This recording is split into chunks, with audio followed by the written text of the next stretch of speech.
12 वफ़ात को ही 12 रबी अव्वल का महीना होता है। स्वागत करते थे, सम्मान करते थे, इंशाअल्लाह इस बार भी करेंगे। इस्लाम धर्म में जन्मदिन मनाना मना है, तो उसी हुजूर का जन्मदिन बनाते हैं मुसलमान में, ये सही है कि गलत नहीं है? नहीं, देखिए जन्मदिन हम उसका इस तरह से आज हम आए पुराने लखनऊ में 12 रबी अव्वल बड़े धूमधाम से मनाया जाता है। गली से लेकर रोड तक के इसको मुसलमान बहुत धूमधाम से मनाते हैं। गली गली में भंडारे लगते हैं। आज इसी के सिलसिले में हम बात करने हैं इमरान भाई से, आखिर ये त्यौहार क्यों मनाया जाता है? इमरान भाई बहुत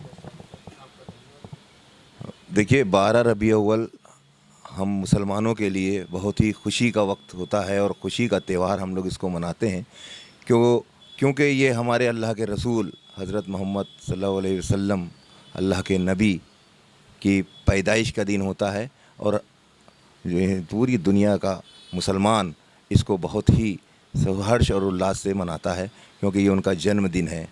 12 रबी अव्वल से पहले 11 तारीख़ हम लोग रोशनी का दिन जिसको कहते हैं, हम लोग कोशिश करते हैं कि पूरे शहर को जगमगाया जाए और इसको रोशनी को ज़्यादा से ज़्यादा फैलाया जाए। सेकंड डे हमारा 12 रबी अव्वल जुलूस मद सहाबा का होता है, तो उस जुलूस मद सहाबा को हम लोग बहुत ही शान के साथ लेकर चलते हैं और अमीनाबाद झंडे वाला पार्क से चलकर वो मौलवीगंज, रकाबगंज, नखास, बिल्लोचपुरा, हैदरगंज होता हुआ इस्लामिक सेंटर ईदगाह पर जाकर समापन होता है। पुराने लखनऊ में ही बनाया जाता है कि और भी एरिया में बनाया जाता है? इसमें मतलब क्या क्या होता है, क्या क्या करते हैं? देखिए पुराने लखनऊ में नहीं, ये पूरे शहर में मनाया जाता है, बल्कि पूरे देश में मनाया जाता है। और इसमें हम लोग क्या करते हैं, हम लोग सिर्फ खुशी मनाते हैं, नबी का परचम लेके चलते हैं, क्योंकि नबी का जन्मदिन है, नबी की पैदाइश का मुबारक दिन है और उनका ही परचम लेके चलते हैं। और उनकी शान में हम लोग कुछ ना कुछ कहते चलते हैं, सुनते चलते हैं, आपस में मोहब्बत करते चलते हैं और बढ़ते चलते हैं। कोशिश ये करते हैं कि हम को जो जगह दी गई है, जैसे झंडे वाला पार्क से लेकर ईदगाह तक, हम इसको पुरसुकून तरीके से वहाँ तक ले जाकर पहुँचें। इसमें जो है हज़रत मौलाना खालिद रशीद फ़िरंगी महली ईदगाह के इमाम साहब आगे चलते हैं। हमारे मौलाना फ़ारूक़ी साहब जो अब इस टाइम दुनिया में नहीं हैं, वो आगे चलते थे, साथ में मौलाना होते थे और हम लोग इसी बिल्लोचपुरा चौराहे पे उनका जो है स्वागत करते थे, सम्मान करते थे। इंशाअल्लाह इस बार भी करेंगे और बहुत ही हर्ष उल्लास के साथ 12 रबी अव्वल को मनाएंगे।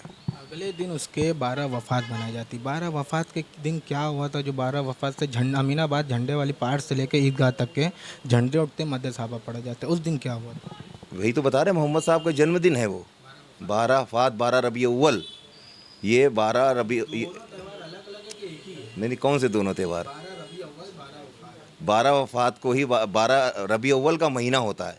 ये एक महीना है जिसका नाम है रबी अव्वल। तो 12 तारीख़ उनकी पैदाइश का दिन है, इसीलिए उसको 12 रबी अव्वल कहा जाता है और इसी को ही 12 वफ़ात भी कहा जाता है।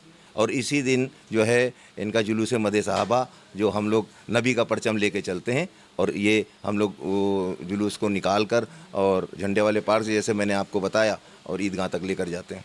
दिन हुजूर का जन्मदिन बता रहे हैं आप, जिस हिसाब से देखा जाए इस्लाम धर्म में जन्मदिन मनाना मना है, तो उसी हुजूर का जन्मदिन बनाते हैं मुसलमान में, ये सही है कि गलत है? नहीं नहीं, देखिए जन्मदिन हम उसका इस तरह से जैसे कि इस्लाम में है कि जन्मदिन नहीं मनाना चाहिए, तो खुशी तो ज़रूर मनाई जाती है पैदाइश की।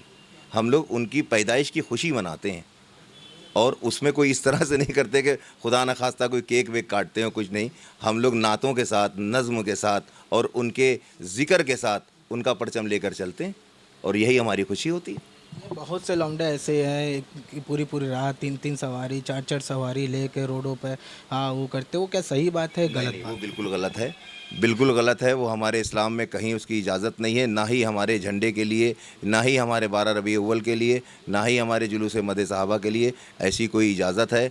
ये इसके लिए सख्त पाबंदी है, जिसमें हमारे हज़रत मौलाना खालिद रशीद फ़िरंगी महली साहब ने गाइडलाइन भी जारी की है। क्योंकि अभी चंद दिन पहले, 2-3 दिन पहले डीएम साहब की मीटिंग इस्लामिक सेंटर में हुई थी, तो उन्होंने भी अपनी गाइडलाइन में ये चीज़ें बताई हैं कि इस तरह की हरकतें ना करें कि 2-2, 3-3 सवारी बैठ के मोटरसाइकिलों में फर्राटे भरें या फिर हम जुलूस में कोई अपशब्द नारे लगाएं। इस सब चीज़ों के लिए पाबंदी है और ये सब नहीं होना चाहिए। तो इस मामले में मेरे व्यूवर्स से आप क्या बताना चाहेंगे? देखिए हम आपके व्यूवर्स से, पूरे शहर से ये कहेंगे, अपने छोटों से, अपने बड़ों से, और अपने दोस्तों से कि ये नबी का परचम है, इसको बहुत शान से और बहुत ही सुकून से और बहुत ही अमन शांति से लेकर चलें, नबी का जिक्र करते हुए चलें। किसी भी अपशब्द, कोई भी इस तरह का नारा ना लगाएं, किसी भी तरह की कोई ऐसी बात ना पैदा करें जिससे कोई बात ख़राब हो, और नबी के परचम की कोई बेहुरमती नहीं होना चाहिए। हम नबी का परचम लेकर चल रहे हैं, उसका पूरा ख्याल रखें और जो गाइडलाइन है उसको फॉलो करें। बहुत बहुत धन्यवाद। बहुत बहुत शुक्रिया। ये हमारे साथ थे इमरान खुर्शीद साहब, जिसने आपको बताया है पुराने लखनऊ में जिस हिसाब से बनाया जाता त्यौहार, उसका क्या मायने, क्या मकसद है। ऐसी तमाम खबरें के लिए जुड़े रहिए हमारे साथ। लखनऊ से जन संदेश टाइम के साथ जीशान खान।